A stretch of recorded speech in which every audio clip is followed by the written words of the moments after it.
अब गर्नु पर्यो हामीले यो तिहार पछाडि, यो छठ पछाडि भने हामी 50,000 मान्छे जम्मा गर्ने अवस्था। कसै राजा पाल्न हामी सक्दैन। गाउँदेखि योसम्म पदको मुख्य 600 मान्छे, बाँडेर खाने 20,000 मान्छे, आज देश लुटेको 100 मान्छेले।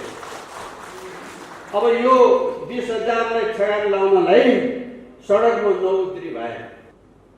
त्यो मदन भण्डारीले सार्वजनिक भाषण गर्दा धेरै पटक भनेको कुरा के हो भने, ओ राजा, चुनाव लड्ने इच्छा छ भने सिरपेज पुकालेर आउनुहोस्, म तपाईँसँग चुनाव लड्छु, होइन भने तपाईँलाई राजा मान्न हामीलाई आपत्ति छैन। मदन भण्डारीले भने नि किन फेरि नबजाएको ताली?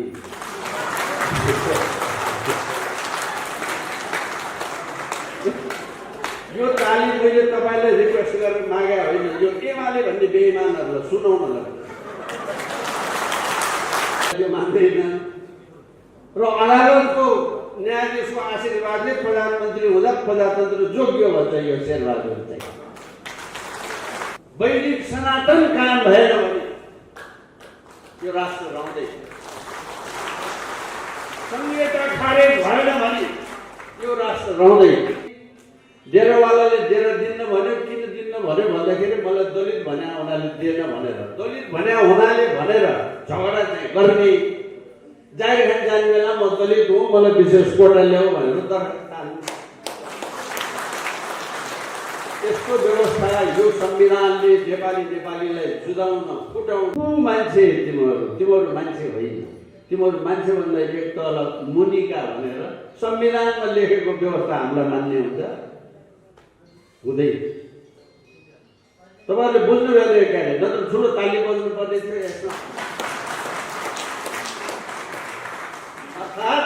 अर्थात् दलित भनेको अर्कै वर्ग हो। मान्छे अर्को वर्गको हुन्छ भने ऊ बेलामा राजा महेन्द्रले गैर कानुनी बनाइसकेको चिज अहिलेको संविधानमा दलित भनेको छ। दलित आयोग बनाएको छ। कोटामा जागिरमा प्रतिशत खोज्दाखेरि म दलित भनेर दरखास्त हाल्नुपर्छ। त्यसको मतलब म न मान्छे हुँ, म कु मान्छे हुँ, म मान्छे होइन भनेर दरखास्त हाल भने हो। त्यो म क्षेत्री बाहुन चाहिँ ठुलो मान्छे, अर्को ती बसेको मैसरको मभन्दा जान्ने, मभन्दा पढेको, मभन्दा संस्कारी मान्छे चाहिँ कु मान्छे हुन्छ नै। आजको दिन पनि त्यस्तो। तर समाज बाँडेको छ कसरी हेर्नुहोस्। केही समय अगाडि काठमाडौँमा काण्ड भयो। डेरा खोज्ने सिलसिलामा डेरा खोज्न जानु पर्ने, डेरावालाले डेरा दिन्न भन्यो, किन दिन्न भन्यो भन्दाखेरि मलाई दलित भन्या हुनाले दिएन भनेर, दलित भन्या हुनाले भनेर झगडा चाहिँ गर्ने। जागिर खान जाने बेला म दलित हुँ, मलाई विशेष कोटा ल्याऊ भनेर दरखास्त हाल्नु। यस्तो व्यवस्था यो संविधानले नेपालीलाई जुदाउन, फुटाउन, बिगार्न, मास्न बनाएको। त्यसकारण हामीले सधैँ भनेका छौँ यो संविधान देशको संविधान होइन। देशको संविधान भए प्रधान न्यायाधीशले प्रधानमन्त्री नियुक्ति गर्ने व्यवस्था काहीँ हुन्छ दुनियाँमा? हुँदैन। देशको संविधान भएको भए यसरी मान्छेलाई मान्छे र नमान्छे बनाउने कुरा हुन्छ। त्यसकारण हामीले हाम्रो अभियानमा यो दलित भन्ने शब्दै नराखिकन समयको अन्तरालमा पछाडि परेका, समयको अन्तरालमा उत्पीडनमा परेका वर्ग भनेर भन्ने गरेका छ। आजको दिन हिजो उत्पीडनमा परेको वर्गलाई विशेष ध्यान दिनुपर्छ भने दिने हो, पछाडि परेको क्षेत्रलाई विशेष ध्यान दिनुपर्छ दिने हो। तर जन्मको आधारमा तेरो र मेरो गर्ने दिन आजको दिन होइन। नेपालको अध्ययनको कुरा गर्दाखेरि हेर्नुहोस्, म निकै लामो समय दूर जुम्लाका गाउँहरूमा बसेको छु। एकपटक मान्छे जन्मेर, त्यो पनि बुढा विष्ट, अझ नामै लिनु पर्दाखेरि अर्काको नाम नलिऊ, विष्टहरू, कर्णाली अञ्चलको जुम्ला दूरदराजका विष्टहरू जन्मेर जीवनमा कहिले आफ्नो अनुहार ऐनामा नहेरेका विष्ट, बिचरा त्यो विश्वको के दोष? डाका भयो त यो विश्व डाका भयो होला, त्यो विश्व त भएको छैन। अब विश्व भएर जन्ने बापत त्यो विश्वले दुःख पाउने काम गर्नु पाइँदैन। मेरो भनाइ आजको यो संविधानले जन्मले कसैले सुविधा पाउने, जन्मले कसैले दण्ड पाउने व्यवस्था गर्यो। यो देशको संविधान होइन भनेको कारण त्यसो भएर हामी राष्ट्रिय शक्ति नेपाल अहिले यो खण्ड खण्डमा जो विरोधका कुरा गरिरहेका छौँ त्यो यो संविधानको दोषको कारणले हो। प्रचण्डले यत्रो ब्रह्म लुट गर्न सकेको हो, बैंक लुट्न सकेको हो, यो व्यवस्थाले मलाई केही गर्दैन भनेर हेपेर हो। यो व्यवस्था परिवर्तन भएको भोलिपल्ट प्रचण्डजी हिसाब बुझाउन तयार हुनुहोस् भनेर हामीले सधैँ भनेका कारण त्यसो भएर हो। अहिलेसम्म त 96वटा ब्याङ्क लुटियो, खोइ त हिसाब कसैलाई थाहा छ? तपाईँको पैसा लुटियो तपाईँलाई थाहा छैन, मेरो पैसा लुटियो मैले थाहा छैन। मैले दुःख गरेर मेहनत गरेर कमाएको पैसा ब्याङ्कमा राखेको छु, त्यो माओवादीले लुटिदियो 96वटा। वितरण माटसाबहरू देशभरिका लाखभन्दा चान्चुन माटसाबहरू, सरकारी शिक्षकहरू, यहाँ 2-4 जना हेड माटसाबहरू हुनुहुन्छ। प्रत्येक शनिबारको पैसा तैँले काम नगरेर दिनको पैसा माओवादीलाई बुझा भनेर माओवादीले आदेश दियो। लुसु लुसु 10 वर्ष बुझाए बिचरा। त्यस्ता बुझाउने माटसाबहरू यहाँ थुप्रै हुनुहुन्छ, खुसीले हात उठाउनु भए उठाउनुहोस्, नभए मैले खालि साङ्केतिक कुरा मात्रै गरेँ। ऊ एकजना फेरि माओवादीलाई पैसा बुझाउने, मेरो पैसा खोइ भनेर सोध्ने ताकत छ यो माटसाबलाई? किन लिस् मेरो पैसा भनेर सोध्ने ताकत छ? केमा खर्च गरिस् मेरो पैसा सोध्ने ताकत छ? 10 लाखको खाटमा सुत्नलाई मेरो पैसा त्यो खाट किन्नलाई खर्च गरेको? केमा खर्च गरेको? त्यति सोध्ने ताकत नभएको नेपाली भन्दै हामीले यो ताकत बनाउने कोसिस गर्दैछ। राष्ट्रिय शक्ति नेपाल भनेको यो ताकत बनाउने कोसिस गरेको। देशभरि अनगिन्ती सहकारी लुटिए, कसको पैसा लुट्यो? तपाईँ हाम्रै पैसा लुट्यो, केमा खर्च गरी सोध्न कोही सक्दै? त्यसकारण हामीले सधैँ भन्ने गरेका छौँ 104 वर्षको राणाले हिसाब नबुझाएर सुख पाएन, 30 वर्षको पञ्चायतले हिसाब नबुझाएर सुख पाएन, 12 वर्षको गिरिजा प्रसादको बौद्धले हिसाब नबुझाइ सुख पाएन। यो माओवादी कुन चराको नाम हो? हिसाब नबुझाएर सुख पाएन। राजनीतिमा हिसाब नबुझाएर सुख पाइँदैन। तपाईँले सामाजिक काम गर्नुभएको छ, हिसाब बुझाउनु पर्दैन। राजनीति त्यसको हुँदैन। समय आउँछ हिसाब बुझाउनु पर्छ। देशले हिसाब खोजेको छ। हामी खालि नचाहिँदो दोष मात्रै लाउन त पाइँदैन नि मान्छेलाई। हुँदा हुँदा अनैतिकताको पराकाष्ठा कस्तो भयो, देशको अगुवाई गर्ने पार्टीहरू कस्ता भए।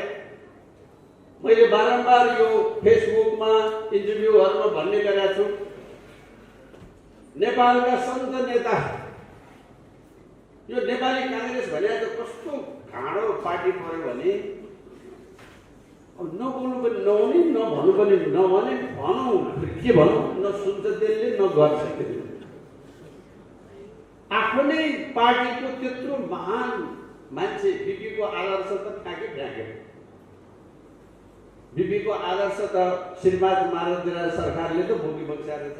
अस्तिको वक्तव्य हेर्नुहोस् त, प्रजातन्त्र नभए राज संस्था रहँदैन, राज संस्था नभए प्रजातन्त्र रहँदैन नेपालको सन्दर्भमा भनेर राजाबाट जो हुकुम हो त्यो बिपीले भनेको।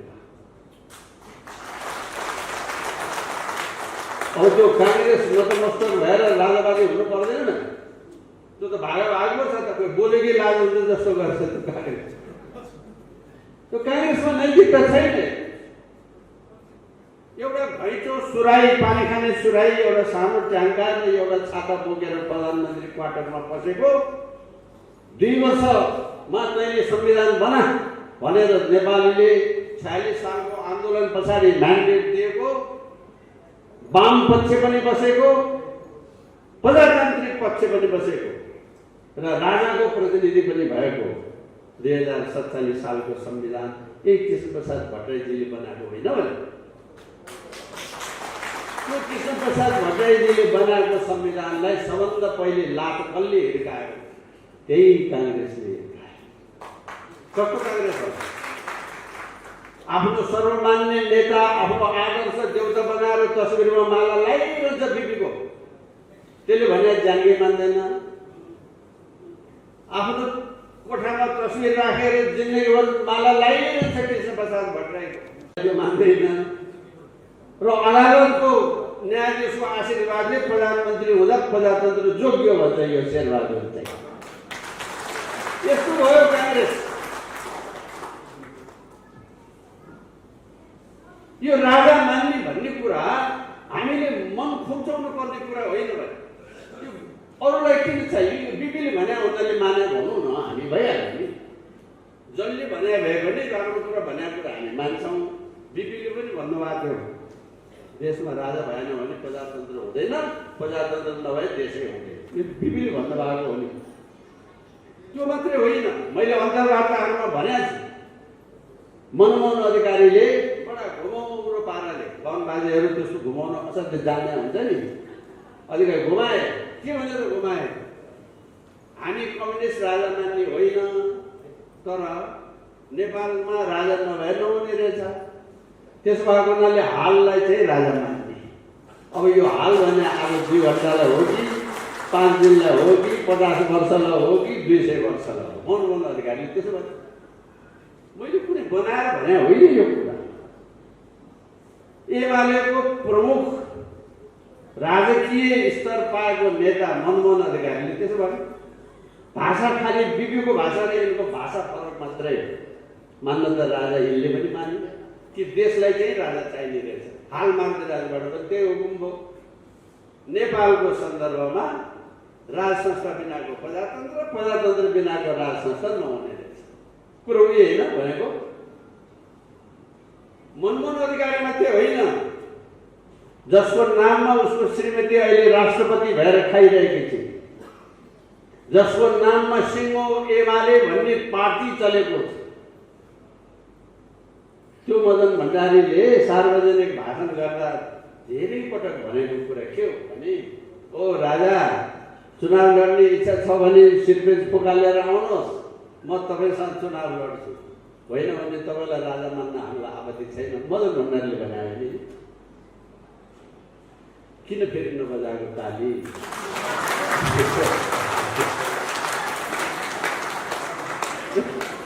यो ताली मैले तपाईँलाई रिक्वेस्ट गरेर मागे होइन, यो एमाले भन्ने बेइमानहरूलाई सुनाउन लाग्यो।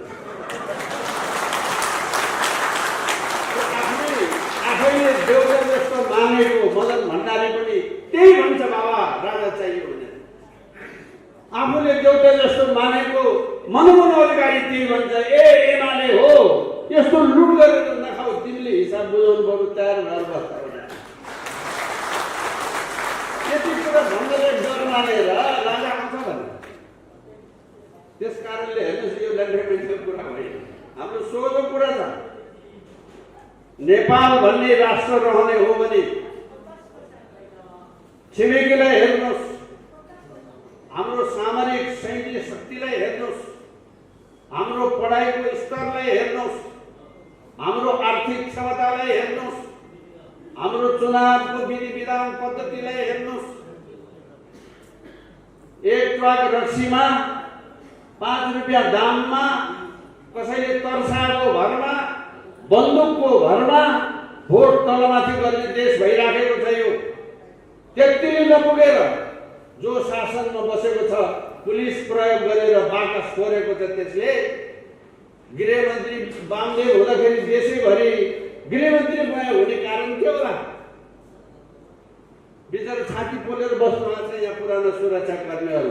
उतै फोड भन्छ, उतै लुट भन्छ, उतै फोड भन्छ, उतै लुट भन्छ। मात्रै एमाले, हावाई एमाले, पानी एमाले पो भयो गृहमन्त्री भागेर त। वाह, त्यसो भएको होइन कि नेपाली जनताले भोट दिएर भयो कि बाकस टुटाई टुटाई फुटाई फुटाई बत्ती निभाई निभाई? यो बत्ती निभाई निभाईवाला मैले भने होइन, अस्ति मात्रै दुई तीन महीना यो सरकारको 4 महिना अगाडि होला सार्वजनिक भाषामा ओलीजीले माओवादी प्रचण्डसँग बेसरी रिस उठेको बेलामा सार्वजनिक भाषणमा उसकी छोरीलाई चाहिँ भोट च्याति जिताइदिनु पर्ने अहिले आएर हामीसँग यस्तो कुरा गरेर भन्छ। मैले भने होइन, म उनले भनेको कुरा मैले सम्झिया मात्रै। ओलीले प्रचण्डलाई उसको छोरीलाई भोट च्यातेर जिताउनु भनेर भन्नुभयो। कहाँ छ प्रजातन्त्र देशमा? कहाँ छ प्रजातन्त्र देश? त सत्यवचन र सत्कर्मको राष्ट्र बनाउन नैतिक आधारको बल प्रयोग गर्न हामीले यो व्यवस्थामा यो संविधानमा परिवर्तन गरेन भने, संवैधानिक राज संस्था कायम भएन भने, मुलुकको पहिचान कायम भएन भने, सनातन पहिचान कायम भएन भने, वैदिक सनातन कायम भएन भने यो राष्ट्र रहँदैन। संहिता खारेज भएन भने यो राष्ट्र रहँदैन। आजको दिन यो देशमा 20,000 औपचारिक डाँगाहरू छन्। वडा समितिदेखि केन्द्र सरकारसम्म। त्यो वडा समितिदेखि 5 जना 7 जना 10 जनाले भएको बजेट बाँडेर खान्छ 24 घण्टा। प्रत्येक सदस्यको हातमा 90,000 भन्दा घटी पर्दैन त्यो मोबाइल। त्यो तपाईँ हामीले तिरेको ट्याक्सको पैसा बोकेको छ त्यसले। 6 महिनामा गाडी फेर्छ त्यसले, तपाईँ हामीले तिरेको पैसा। 600 राजा पाल्न हामी सक्दैन। गाउँदेखि योसम्म पदको मुख्य 600 मान्छे, बाँडेर खाने 20,000 मान्छे। आज देश लुटेको व्यक्ति मान्छेले। अब यो 20,000लाई ठेगान लाउनलाई सडकमा नउत्रि भए। सडकमा उत्रिने तयारी हो हामीले जबसम्म सडकमा उत्रिन सक्दैनौँ, शान्तिपूर्ण अवज्ञा आन्दोलन गर्न सक्दैनौँ, तबसम्म यसले लुट्न छोड्दैन। तपाईँ हामीले चाहिँ घरमै बसेर कठै बिचरा भनेको छ। डाँगा जति सबै सडकमा लुटेर खाएको खाइन्छ। त त्यसलाई ल अहिले त भनेर नभन्ने हो भने अर्को के उपाय छ?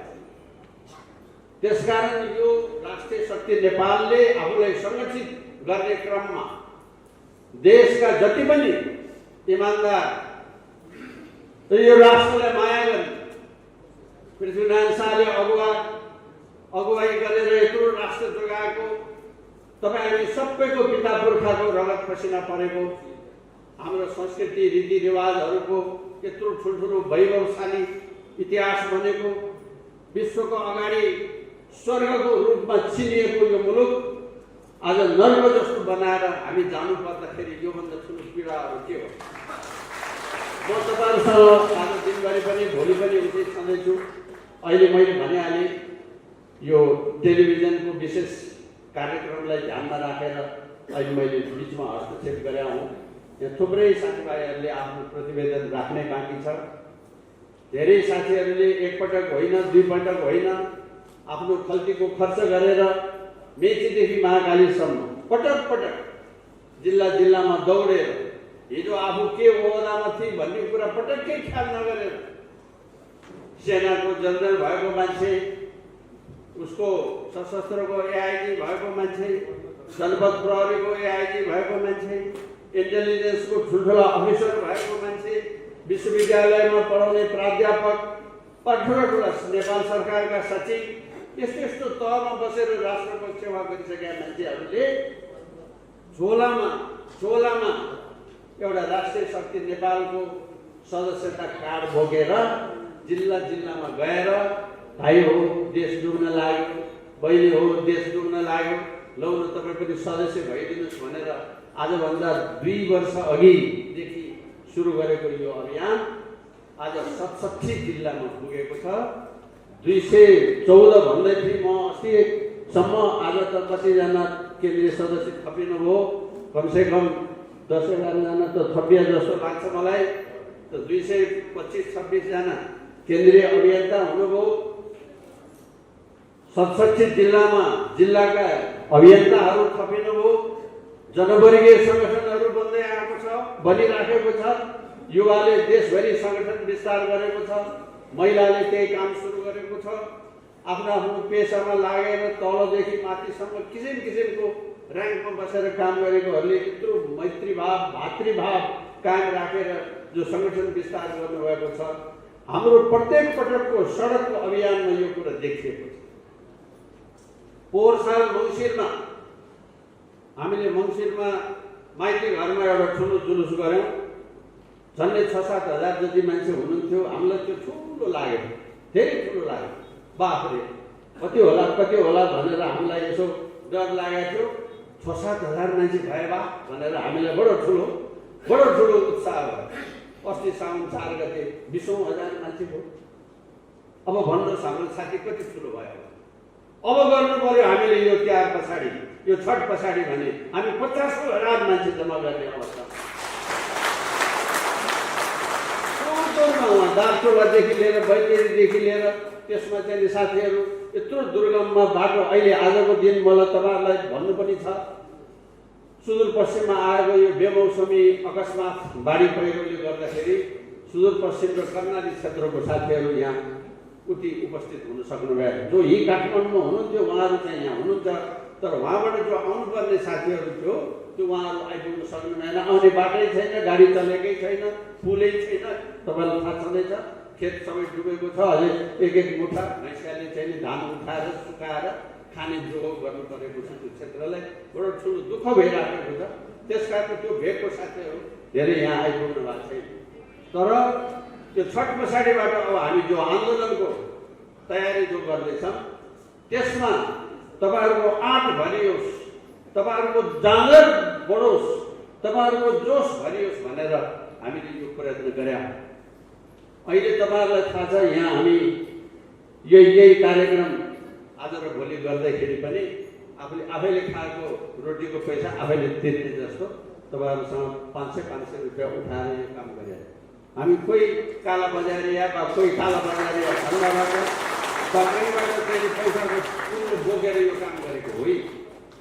अहिलेसम्म हामीले जति गऱ्यौँ, साथीभाइहरूले हामीलाई कति सघायो भन्ने कुरा अहिले अर्थ विभागको साथीले यहाँ प्रतिवेदन दिनुहुन्छ। तपाईँहरूलाई सुन्दै आश्चर्य लाग्यो। अब बोलिसके हुनाले एउटा अमाउन्ट चाहिँ म भनिदिइहालौँ। आजसम्म हामीले गरेको यत्रो विधि काम हामीलाई व्यक्ति समय समेत रेकर्डमा छ हाम्रो।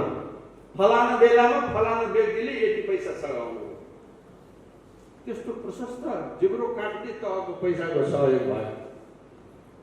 जनतालाई यसरी छाती पोलेको छ। त्यसको पाई हिसाब राखेर त्यो पसिनाको कमाई आफ्नो खल्ती खर्च काटेर आफूले खाने, आज म चुरोट कम खान्छु भनेर, सुपारी कम खान्छु भनेर मान्छेले दिएको छ। ऊ यहाँ अगाडि हुनुहुन्छ दाइ, 84 वर्षको वृद्ध भत्ता वर्षभरिको जम्मा गरेर ल्याएर हात यस्तो हल्लाउँदै लो मैले केही गर्न सकिनँ, मेरो वृद्ध भत्ता लिनुहोस् भनेर प्रत्येक पटक वृद्ध सानो समस्या होइन। कुखुराको अन्डा बेचेको, रायोको साग बेचेको पैसा दिइरहेको छ मान्छेले। त्यसकारण हामीलाई घमण्ड पनि छ, गौरव पनि छ र हामीलाई नैतिक ताकत पनि छ। कसैको अगाडि शिर झुकाउनु नपरे कारण त्यसो भयो। आफूले तपाईँले पनि त्यो कुराको सङ्कल्प गर्नु होला। यहाँ धेरै थोरैको कुरा होइन, मैले भनिहालेँ कुनै कामको लागि 10 लाख रुपियाँ लाग्छ, तर उहाँले आफ्नो वृद्ध भत्ता ल्याएर बुझाउनुहुन्छ। बाबा त्यहाँभन्दा के सेवा गरेर तपाईँको यो अभियान सफल हुन्छ भन्नुहोस् न। त्यसकारण यहाँ म के पाउँछु भनेर आउने ठाउँ चाहिँ होइन है, म के दिन सक्छु भनेर आउने ठाउँ मात्रै। र तपाईँहरूले दिएको, तपाईँहरूले हालेको यो पसिनाको कदर हुन्छ, यो चाहिँ पक्का। मलाई आज विशेष खुसी छ, राष्ट्रिय प्रजातन्त्र पार्टीको उहाँ अधिवेशन हो के भन्दैछ। राष्ट्रिय प्रजातन्त्र पार्टीका केन्द्रीय सदस्यहरू आज हामीका धमाधम केन्द्रीय सदस्य भइरहनु छ। यो सबैभन्दा पछि आउने चाहिँ यो 2-3 पटक नाम लिनुभयो के अरे, त्यो इन्दिरा बहिनीको इन्दिरा बहिनी आइपुग्नु भएन, मलाई चस्स लाग्यो, लो भड्काएछन् कि क्या हो फेरि बिचरा हँसाक फसाक गर्दै म बाटोमा अड्केर पसिना गर्दै आइपुग्यो। इन्दु आचार्यको कुरा है। त यस्तो मान्छेको भावना पोखिएको चिज हो यो। मेरो मनमा पापै उठ्यो होला, दुईपटक यहाँ नाम बोलाउँदाखेरि नआउनु भएपछि मलाई भित्र मनमा चिसो पर्छ, त कसले भड्कायो क्या हो। तर त्यस्तो होइन, मान्छेको तपस्या भने त्यस्तो कुरा। एकपटक इन्दु बहिनी कता हुनुहुन्छ कि गइसक्नु त्यहाँ उठ्नु ल त्यहाँ हुनुहुन्छ, धन्यवाद है। एउटा मैले भने तपाईँहरू सबै त्यस्तै हो है। मैले अहिलेको सन्दर्भ परेर हुनाले त्यस्तो भने, यहाँ हुनुभएका सबै साथीहरू त्यस्तो सबैले त्यही किसिमको त्याग र तपस्याले गर्दा आज हामी यहाँ यसरी यति जुटेको। न त किन आयो, म के आउँछु भने भोलि यहाँ सरकार बन्छ कि भन्ने पनि छैन, सरकारमा यो यसो हुन्छ कि भन्ने पनि छैन, म मन्त्री हुन्छु कि भन्ने पनि छैन। किन आउनु मान्छे यहाँ? त यो देशले पोलेर, माटोले पोलेर, आमा बिरामी भएको देख्न नसकेर, मुलुक जाला कि भन्ने पीडले यो काम गर्यो। तपाईँहरू सबैलाई मुरी धन्यवाद। म एकजनाले त्यो कुरा, तपाईँहरूको यो सेवा देशले कहिले बिर्सन सक्दैन। तपाईँहरूलाई मुरी धन्यवाद। यहाँ बसे बापत, यसमा सेवा गरे बापत तपाईँहरूलाई धर्मको नाममा पनि आशीर्वाद हुन्छ, मुलुकको नाममा पनि आशीर्वाद हुन्छ। हामी यहाँ कहिले पनि ठुलो सानोको हिसाब किताब गरेका छैन। अहिले कामको जिम्मेवारीको सन्दर्भले फेरि साथी यहाँ मञ्चमा हुनुहुन्छ, उत्तिकै महत्त्वपूर्ण साथीहरू यहाँ टन्दै हुनुहुन्छ, विभिन्न पेसाका साथीहरू, युवा हुनुभएको साथीहरू, साना यहाँ हुनुभएका साथीहरू, ठुला यो होइन। हामी कहाँ त्यस्तो चलन छैन। तपाईँहरूको जानकारीको लागि भनौँ, हामी कहाँ यहाँ ओदाको ऱ्याङ्क एन्ड फाइलै छैन। हामी वर्णानुक्रम अनुसार नाम लेख्छ। त्यसो भएको हुनाले जे गरिराख्नु भएको छ, मैले सुरुमा अनुरोध गरेँ, यो 2 दिन राष्ट्रको नाममा समर्पण गरौँ। जीवन यत्रो हो, यही देशको हावापानी माटोले हामीलाई यत्रो बनायो। अब 2 दिन पनि हामीले साना कुरामा चाहिँ हेरचक्राइ गऱ्यौँ भने यो राष्ट्रपतिको कर्तव्य पुरा हुँदैन। तपाईँहरू सबैलाई धेरै धन्यवाद। श्रावणको महिनामा कोभिडले यत्रो दुःख दिइराखेका बेलामा, देशभरिबाट जोर बिजोर यातायातको परिस्थिति भइराखेका बेलामा पनि 20औं हजारको बसन्तपुर दरबारमा जुलुस निस्क्यो राष्ट्रिय शक्ति नेपालको आयोजना। मैले 50 वर्षको राजनीतिक जीवनमा त्यो बसन्तपुर दरबारमा अहिलेसम्म म त हिसाब राख्ने मान्छे 17 पटक आमसभा गरिसकेको। त्यो महादेव पार्वतीको मन्दिर मुनिदेखि लिएर 10 अवतारको त्यो चौतारो डबलीदेखि लिएर 17 पटक गरिएछ। आजको दिन राजा हटेको 15 वर्ष भइसक्दाखेरि, व्यवस्था परिवर्तन भएको 32 वर्ष भइसक्दाखेरि, अस्ति गत साउन 4 गते राजाको नाम लिएर देशमा संवैधानिक राजा चाहिन्छ भनेर गरेको आमसभा बसन्तपुर डबली टनाटन भएको हो कि होइन? तपाईँहरू सबै दरबारले राजाको नाम लियो भने मार्छन् कि क्या, कुट्छन् कि क्या भनेर डराएर हिँड्ने बेलामा सबभन्दा धेरै नाम राजाको मैले लिएको। अहिले मलाई लखटे भन्छ फेरि अर्को पार्टीका मान्छेहरू। अब कसले धेरै नाम लियो, कसले थोरै नाम लियो, त्यो कथा नेपाली जनताले पछि गर्दै गर्ला। तर आजको दिन यो देशमा व्यवस्था परिवर्तनको लागि नेपाली जनताले 24 घण्टा उसलाई हुटहुटी भइराखेको छ। हो त्यसको अगुवाई राष्ट्रिय शक्ति नेपालले गर्दैछ। हामीले अहिलेसम्म 40 वटा जिल्लामा साना ठुला 100-125 देखि 200, 400, 500 देखि, चाहे मानवदेरा सरकारको जन्मोत्सवको बहाना पारेर होस्, चाहे एमसीसीको विरुद्धको बहाना पारेर होस्, चाहे महँगी वा अरू किसिमको शान्ति सुरक्षाको विषयलाई लिएर होस्, 40 वटा भन्दा बढ्ता सभा हामीले गरिसक्यौँ। अब अरू पनि केही साथीहरूले आफ्नो आफ्नो तौर तरिकाले गरिराखेकै छन्।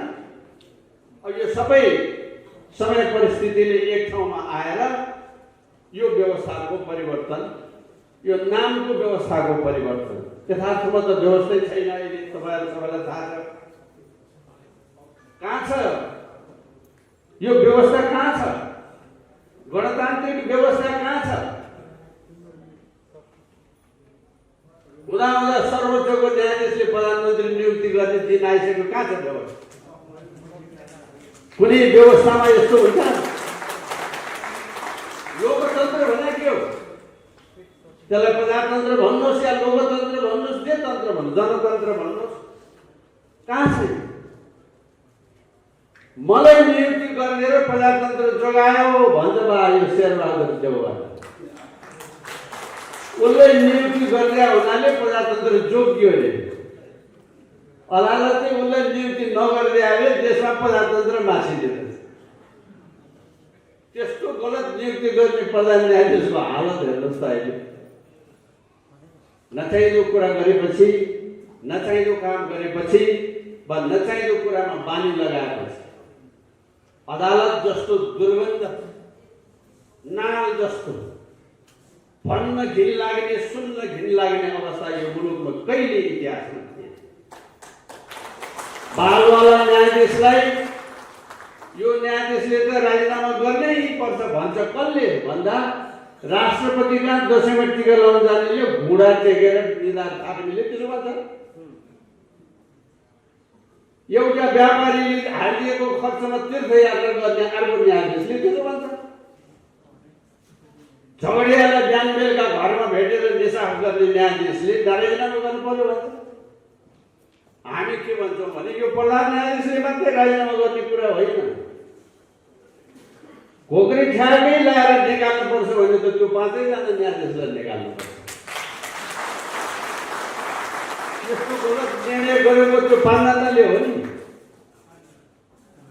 प्रधान न्यायाधीश त हो भएको मात्रै, अनि प्रधान न्यायाधीशलाई मात्रै निकालेर अर्को चाहिँ नीति गराउने किरा राखेर न्यायालय शुद्ध हुन्छ? हुँदैन। अब यो त न्यायालयको मात्रै कुरा हो। सिंहदरबारमा जानुहोस्, मूल उसमा टाँसा छ यो चाहिँ नि युनियनको चाहिँ नि साइन बोर्ड। यो देशको कर्मचारी छैन। यो देश पार्टीको कर्मचारी मात्रै छ। नेपाललाई नेपालीको कर्मचारी चाहिन्छ,